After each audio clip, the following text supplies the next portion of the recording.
At yun, kamusta mga bro, no? At for today's video, pupunta kami sa Alitap-Tap Art Cafe. Dito yan sa Halang, Amadeo, Cavite.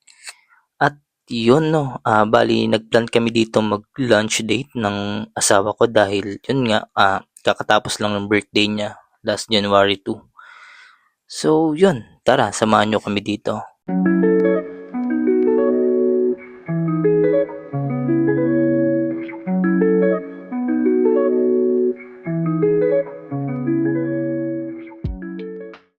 At yun nga pala mga bro, no, nakalimutan ko sa inyo sabihin before na mahilig kami mag coffee shop hopping nung wife ko, no.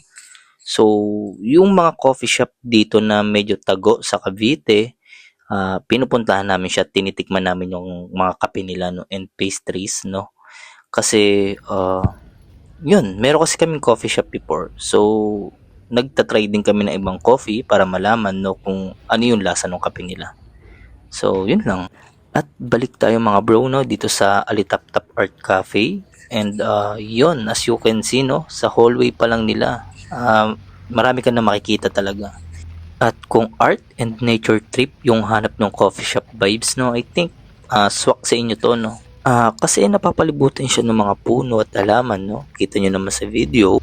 And also, marami ding art na design kang makikita dito. Especially dun sa mga bahay na nadaanan ko kanina, no. Pwede kayong magpa-picture doon kung gusto nyo. At pagpapasok ka pa lang dito sa mismong coffee shop nila, no, kita mo naman open space siya. And marami kang makikitang puno. Kaya ang presko niya talaga.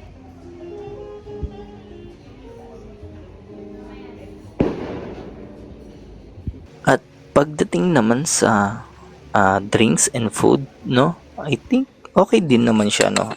Kung i-rate ko yung food nila dito, I think mga 8 out of 10, no. Masarap naman. And also para sa drinks nila, no, tingin ko mga around 8 out of 10 din, no. Kasi pag natikim ako sa coffee shop, ang binibili ko kadalasan is Spanish latte, no. Then pinapabawasan ko yung measurement ng condense para mas malasahan ko yung kape at saka yung aroma niya, no. So yun, paano mga bro, hanggang dito na lang ulit, no. Till next time, ingat kayo palagi, bye. Mahal, kapit tayo.